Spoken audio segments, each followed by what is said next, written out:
Hello, everyone, and welcome to your Daily Detroit, sharing what to know and where to go in Southeast Michigan.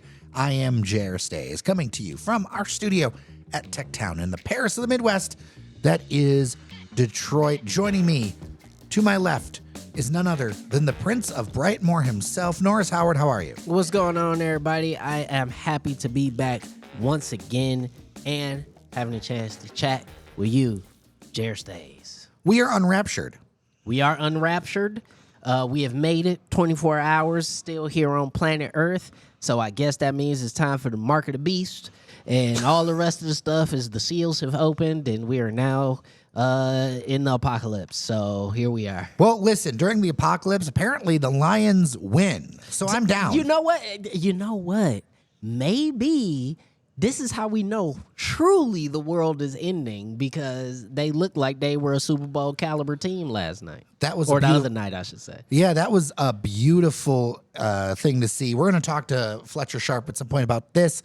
And, of course, looking ahead to next week and the Tigers, which we need to hold on. We got to hold on. We got to hold on. I will be very disappointed. Yeah. If we don't make the playoffs. I know I shouldn't say that way. No, like, we'll make crazy. it. I want us to be. We'll make it. We'll make it. I like your confidence. Go ahead and make it.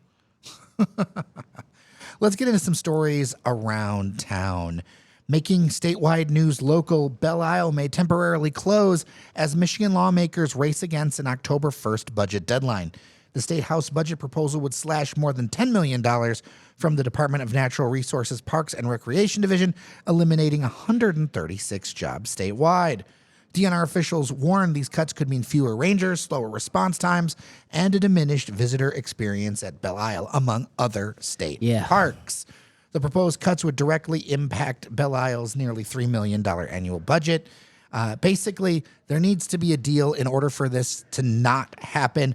Budget negotiations continue. The biggest sticking point is road funding, but there are other issues. If you see a shutdown happening, it's not going to be just the parks. There's going to be other things. You got to think your Secretary of State, other stuff. Things will go to a skeleton crew. And then the idea of us heading towards a double shutdown. Because it's very possible, of a federal and state shutdown at the same time. This is an example of dysfunction made real. Yeah, and I mean, listen, just to first of all highlight, the state level situation. I have it on, on background from sources in Lansing that have said, listen, the GOP is not, negotiating with us in good faith. Their lines in the sand are things that don't make sense. There are things that shouldn't necessarily be something that we should be arguing about. Things like school lunch funding, things like SNAP benefits, bridge card benefits to get people meals. These are things that we shouldn't have arguments about, right? Like feeding kids in school. Study after study has shown this is a positive thing that we need to do. That's not happening. The road funding, as you mentioned, is a big thing. Giving money to our infrastructure. Like, why is this a thing that we can't negotiate right now? We all use the roads. Figure it out. But I think the more damaging thing here is the fact that under the shadow of what's happening at the federal level and this now, you have the possibility of kids going to school without being able to eat, municipal services shutting down en masse, coming down to a skeleton crew. So I'm telling y'all right now, if you haven't renewed your passport or your driver's license or anything like that, you should do it now. All sorts of things that we kind of depend on but don't think about, because when government is run well, it's actually quite invisible. It's almost amorphous. And, we talk too much about government right now because it's not working for us. And I think a lot of people feel the same way. The craziness that you see on social media and all the stuff that you're seeing playing out also results in dysfunction. And I have been really worried about this for months. When I was on Mackinac, I reserved trying to talk about this too much because I wanted to be on the side of, all right, since it's been a long time since we've had a shutdown, but it's clear we could be heading towards a double shutdown. When I was in Mackinac, I saw the animus between Democrats and Republicans on this one. And like the sheer personal disrespect is a whole new level in this current legislature. And it was major red flags for me because I am not really a partisan. I don't subscribe to either party. Right. And I don't do that because I feel it's important to hold people accountable in the position that I am in. Facts. And you have to sometimes ask questions that even people who might support you most of the time don't like. That's part of being independent and working without fear or favor. Facts. And there's not enough of that in this media environment right now. And I have been worried about this for months, and it seems like we have made very little to no progress. And I almost want a shutdown at this point because the regular public that isn't tuned into politics every day, because most people aren't arguing on X or Threads or whatever about this stuff. People need to understand things have been breaking for a while, and there needs to be action. This is democracy. Like, we have a role to play. It's the kid touching the stove, right? We can only tell you so many times to not touch the stove until eventually you do and you burn yourself, right? Some people have enough sense to not touch the stove at all. They can feel the heat emanating off of the eye and realize, let me not do that. That looks like it's going to hurt. But it seems like the vast majority of people are willing to let themselves just completely broil their own hands where we are right now. And, I think it's doubly disappointing because previously we're arguing about things that, because of the national conversation, that normally we'd be able to come to a consensus on, that we're just not coming to a consensus on. The reality is that you're supposed to have an agreement where there's things in it that you don't like. And it feels like with culture nowadays, people expect all or nothing. Yeah, and that's not possible. It's not possible when we're dealing with other human beings, period. I don't care. Take it out of politics. No one will ever get everything they want in an agreement. That's because it's an agreement, right? Like, we negotiate.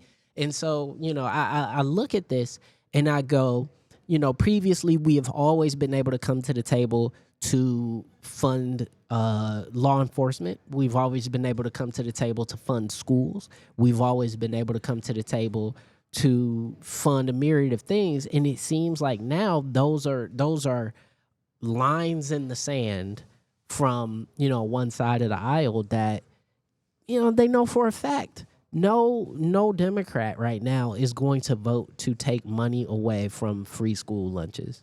It's not going to happen. So we can look past is an indicator of the future on this. And if you go to Bridge, Michigan, there's an article that talks about some of the things that happened before. So about 2/3 of the state's workers could be laid off, which is, you could also get back pay for that when they get the money together. But you're going to see when you lose 2/3 of your workforce, stuff don't work. They just don't work. So here's what we're talking about: state level workers, right? If you're talking about people who all this construction y'all mad about, that everybody's mad about, get ready for that to take longer, right? Get ready for there to be a reduction in state police force. There still will be state police, but non-essential staff may be furloughed. Get ready for your state parks to be shuttered, grass not to be cut, maintained, all that type of stuff, right? Like, all your general services departments that fall under the state auspices will not be working. Like, these are things that we need to function every day, and they just won't work. One thing I want to highlight before we leave this topic, and this was something that was brought up at our studio get-together on Saturday, which, by the way, thank you everyone who came out. That's right, yeah. Education. There was supposed to be a school's budget July 1st. Yep. We are in violation of the law right now. There are school districts in limbo, not sure what's going to be happening. This is irresponsibility, and this is part of why maybe the car's got to crash. Yeah, and listen, the children are the ones who are going to suffer. You're going to have teachers who are not properly getting paid. You're going to have aides who aren't getting paid. You're going to have lunches that won't be delivered to the most vulnerable children in the state. We are willing right now to continue to victimize our most vulnerable people in order to play out political theater, and that infuriates me, and it should infuriate you too. And so let's hold our leaders accountable, because as it stands right now, I don't think nobody should be sitting in Lansing. Feedback, as always, dailydetroit@gmail.com or 313-789-3011. let's shift our lens local about the Hotel Yorba. Yeah, so apparently the Hotel Yorba is being shuttered. No more people. Historic Detroit reports that it has been ordered to close its doors due to serious safety concerns. This was made famous by the White Stripes. Yeah, it was. And, I know a lot of people have a deep feeling about Hotel Yorba. And, it's stood there since the 1920s, 1926, I believe. And, it is a big landmark right there off 75. You coming down from or I should say up from downriver, up I-75. You've seen Hotel Yorba. If you live in the Southwest, you know where Hotel Yorba is. It is a major landmark. But I'm going to be honest with you. I thought it was shut down for the longest. I didn't know it was a thing that was still open. We could have gotten a short-term rental. For real. Like, I didn't know it was still open. So this was first reported by historicdetroit.org, and then Crane's Detroit Business follows up and said that city inspectors discovered violations including non-functional fire safety equipment, structural issues with collapsing ceilings, water damage from a leaking roof, and pests. The Detroit Housing and Revitalization Department is working to move residents. The building will remain boarded up until it's sold and renovated to meet safety standards. Now, I want to highlight this building because it's important. Everybody knows about it. But also, there's a number of other buildings in this kind of situation around town. One of them, most notably, is the Leland, which is held by, I think, don't quote me, but I think held by an estate of the now deceased Michael Higgins. And it has been, viewers have sent me videos. It's just a giant, gross albatross. Yeah, of the situation. There's been a few different reports that we'll link to in the show notes. But I feel like there is a series of these buildings that the city really needs to get its arms around. Now, I understand you don't want to close a building down and just throw people in the tents. You want to have situations for it. But like some of the video that I've been sent is harrowing as far as the leaks coming in. Some of the reports of the roof, like you just go by the building. Sometimes I've walked down there, over by Times Square. And it's like, yes, I'm glad that they're taking action with the Hotel Yorba, but I think there's going to be a number of buildings that the city needs to take a look at. And I know it's a resources question, but this is something that I really hope that the next mayor really gets their arms around as a fresh administration. People deserve, if you're going to live somewhere and pay rent, they deserve not to have like holes in their walls or the issues at the Hotel Yorba that were outlined, that people need safe places. And I think that's an important thing to look at. Yeah. And listen, if the edifice and the structural integrity of the building is still there, it should be rehabbed and it should be used for its primary use, which is either residential or as a hotel again. The thing for me is that, we talk about all the new investment that's coming into the city of Detroit. We talk about new investment that is going downtown. And this is the sort of stuff that I think, residents have a point when they say they want to see that level of revitalization in their neighborhoods. Hotel Yorba is a place that could easily become a jewel of Southwest once again. It's if somebody comes in, they're willing to put some money into it, or a consortium of developers that are willing to put some money into it, I think it's there. So for me, I really want to see somebody put the bread into it, or if not, what I always say, knock it down and make something new. Extend Clark Park. I don't know. Like make it so that land has use besides just a giant albatross on top of it that nobody wants to touch. I really hope that the Yorba gets fixed up because here's the thing. It's only 4 stories, so you don't have as many infrastructure requirements. That's right. There is an argument for building things in that 3 to 4 story height because it can try to keep costs kind of low. Yeah. Because, one of the issues that's been with the United Artists reportedly is things with elevators. When you start going real tall, and we only have so many people supporting that tall of an elevator in Metro Detroit, Michigan, because we only have so many of those buildings. Exactly. And so with Hotel Yorba, even if they knock it down and put a 401 over there, the point is I want people there living in that building or on that site. It sucks to see such an iconic, you know what, maybe they build a new building, but they keep the sign. They keep the big sign on it. You know what I saw in Toronto I really liked? Yeah. When they would keep the facade and build new behind it when the building had crapped out. Yeah, I'm cool with that. And there's some really interesting and beautiful things you can do with that blend of new and old.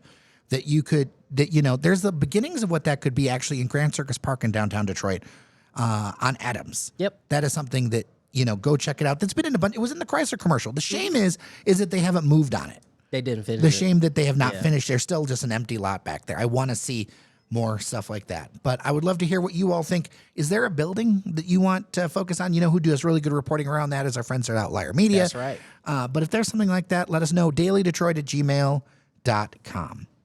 All right, let's pay a couple of bills. First off, today's show is brought to you in part by today's sponsor, your local Metro Detroit Best Choice Roofing. In my mind, there's one choice for roofing around here, and I'd go with your best choice. Whether it's time to replace your roof or repair it, Best Choice Roofing provides top-notch roofing services tailored to meet the unique needs of Detroit area homes and businesses. They serve the region and inside the city of Detroit, too. And let me tell you, as a longtime city resident, finding a good contractor within the city, it's a hard thing to do. So check these guys out. Find out more at bestchoiceroofing.com/Detroit. That's bestchoiceroofing.com/Detroit. Or call 313-474-7031. That's 313-474-7031. We're also brought to you by our members on Patreon. Local media requires local support to survive. I will always promise that we are fearless, independent, and fair, telling you our analysis and the news in the best way that we know how. So support us, patreon.com/dailydetroit. You know, it's ironic that I was talking about how our members support us because you're about to talk about some people. I'm not about to talk about people. I just don't like when people take what I'm saying out of context or don't look deeper. They don't find the deeper meaning here. So let's start off, first of all. Our mailbag segment. This is the mailbag segment. Jer, what do people have to say to me? All right, there's two main topics I want to get into. Okay. First off, and I will quote one, but I will outline the greater idea. Okay. And the greater idea is that you're not grateful, Norris. Oh, what's that mean? Alex Mercer 9164. I cringed when he voiced his disdain for the company that's investing $600 billion into your community, and you know others. I've got Norris along these same lines saying that you were rude for talking about your not like of Apple products and that you're not grateful for the investment that's happening here.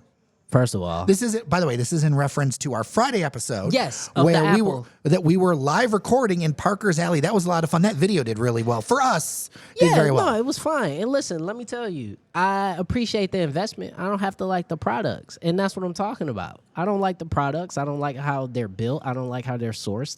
I don't have to, right? I can like that you're employing people. I'm pretty sure there's people here who don't like Jeeps. But guess what? Jeep has made a massive investment in the city of Detroit. You don't have to like Jeep.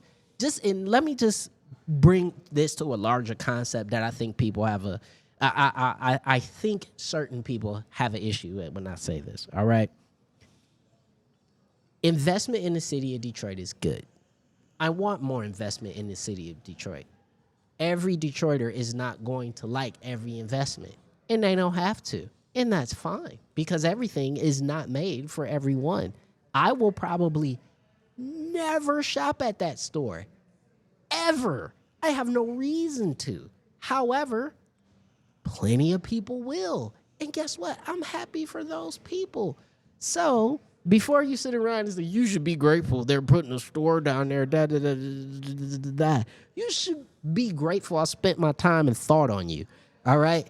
So at the end of the day, learn to sort of break down what I'm talking about and really understand where I'm coming from, because if you listen to the show more than just that episode, you know I have never liked Apple, and that's how I've always been. So I hope the store is a great success. I hope the people that work there for a long time and get a great standard of living and competitive wages and time off and paid leave and all that good stuff. And I hope the customers are satisfied with their service. And the academy teaches all these people and businesses how to be better businesses. But they ain't never getting my money. And that's just how it is. I think we have to be able to handle two thoughts at the same time. Yeah. There's lots of stuff that I like, Norris, that you don't like, and vice versa. And that's fine. And that's the beauty. This is America. That's the beauty of it. right? Like, I don't have to like everything. You don't have to like everything. The fact that you even voiced your displeasure with what I said is part of what makes America great. I was just thinking about this. This could even be the catalyst to get something you do want. Yeah, like a Uniqlo. Or an Android store. I don't need an Android store. That's true. You don't really need one. No one needs an Android store. And The Google store, whatever it is. I don't want it. But, okay, so you're in that environment. I don't know. What was it? I saw one in Chicago. Google had a store. What did they do there? The same thing they do at an Apple store. But Okay. the problem is that Android people are smart enough to fix their own tech. Hey, now, listen, on my last laptop, which was an Apple laptop, I replaced the keyboard myself by hand. iFixit.com. Absolutely amazing. Right to repair. Right to repair is very important, by the way. That's a side tangent for a whole nother episode. Right to repair. Right to repair. I'm very much into it. All right, the second big topic. A number of listeners said in different ways that with the new headquarters that Ford was building, because that was the big news, right? We spent a couple episodes on it. Yeah. Evan O'Reilly talked about it. We talked about it with a historian, that it wasn't good enough and that Ford should leave Dearborn and move to Detroit. John Santina, 97, said Ford should have moved from Dearborn, period. I also saw the sentiment on social media. I saw it in notes to me and in texts that this is something where it wasn't enough that that Ford needs to move to Detroit. And I think this misses a huge, huge thing about the future of our region. Not only does it miss it, it reeks of inferiority complex. And you want to know why I say that? I'm going to say it this way. Both is the answer. The answer is not either or, all right? No one makes it either or when they really doing good. They do both. You don't sit around and say, do I want the Lambo or the Ferrari when you're a billionaire? You get both, all right? So the thing is that the city of Detroit is seeing investment from Ford through the train station and through training programs and through having their employees actually be centrally located within Detroit. Also, before you jump in, Jared, I want to say that Dearborn basically doesn't exist without Ford, okay? Like, it's invested that much into the city of Dearborn, and therefore it makes no financial sense for them whatsoever to upend that relationship and move to Detroit just for vibes, right? You do both because Ford makes enough money to do both. Come on, y'all. And we got to move past cars. So I was actually let's hit it. How's that? Let's get past cars, doggy. You know where else I was last week other than the Apple store? And I haven't wrote about it yet in our newsletter. Hit it. I was at Michigan Central with a drone program. Did you know there is a drone control room at the top of that building now? Because they're working on advanced technologies for delivery, whether it's line of sight in the future, lack of line of sight, this idea that you can actually use drones to actually make delivery quick, affordable, and it's fascinating to me. And without human prejudice. Right. Well, so here's the other thing about it. I didn't realize this, but this whole thing about autonomous drones is like outside of close campuses, a bunch of like malarkey. Yeah. You need to have a drone driver. And there are jobs, and we're going to do an episode on this. There are Detroiters getting jobs, getting paid nearly $40 an hour to drive drones. Mm-hmm. How freaking cool is that? And that is that is the next chapter of delivery and trucking made possible because Ford did that project. Yeah. And I don't want everybody to think we hopping on and just, we all on Ford's jockstrap. It's just the reality is the reality. That company probably doesn't get the ability to have that drone control room at a building with the height, with the sight lines, with the ability to be able to make test deliveries to a densely populated area unless it's in Corktown. There's even a set aside for 3 miles around Michigan Central. There's a whole thing about it that I'm working on. It's just super cool. And I wanted to save talking about it, but this comment made me realize we have to highlight it's yes and. I want to look at development in the future, not about taking businesses from Plymouth to Detroit or Detroit to Macomb County or whatever. I want to stop taking pie from each other, and I want to grow pie. Let's get it. And that's what I'm talking about, because every other metro area in the country does that. They cooperate. When a business is doing well in one of their suburbs, they expand to the city. They don't close the other store. They keep it open. If a business is doing good in South Beach and they want to open up a branch location in Melrose, guess what they do? They have both. They don't say we're just going to move because we think we can make more money there and so on and so forth. They do both. And that's how we got to start thinking about things here in the city of Detroit as more investment rolls in.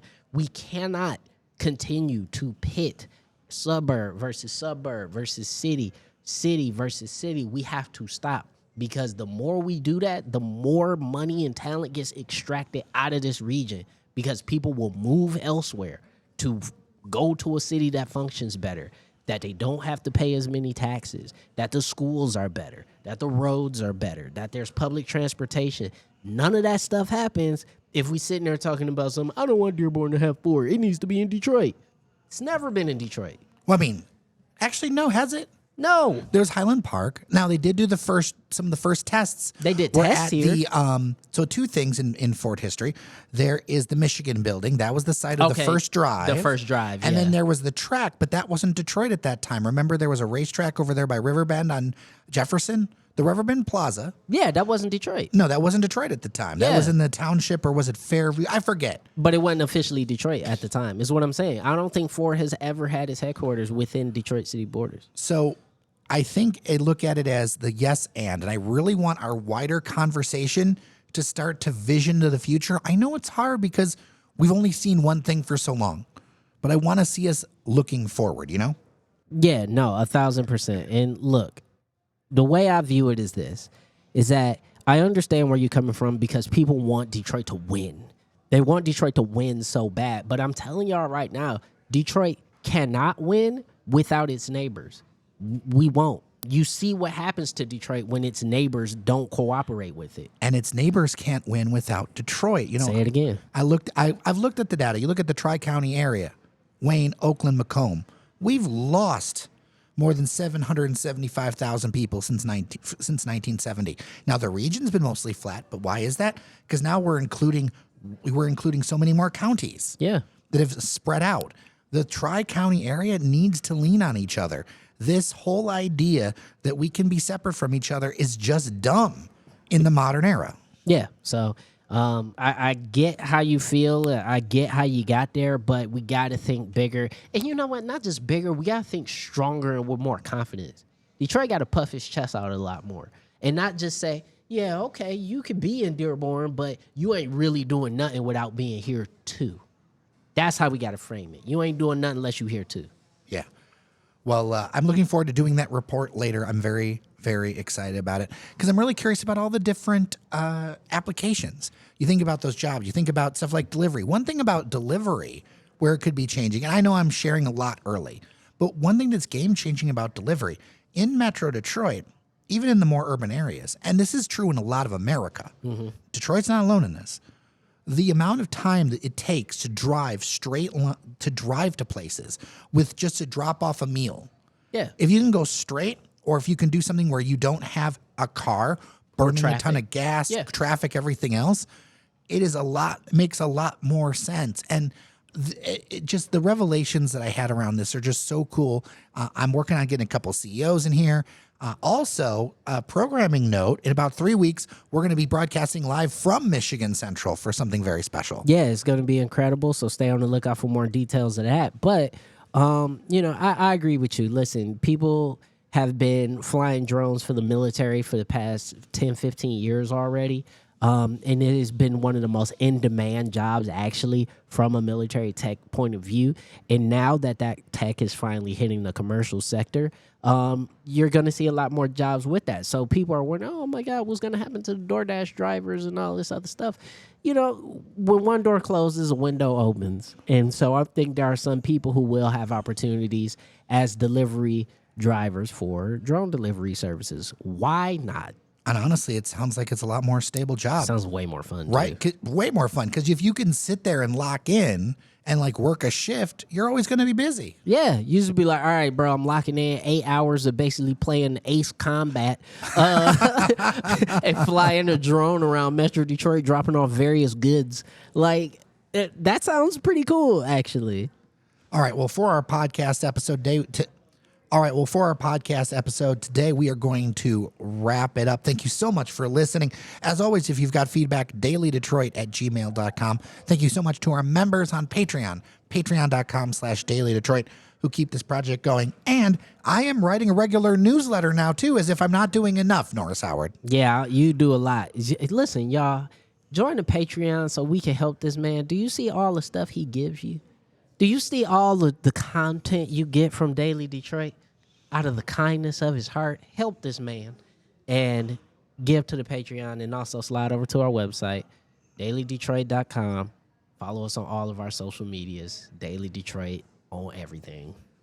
Well, with that, I'm Jer Stays. And I'm Norris Howard. Remember that you are somebody, and we'll talk soon.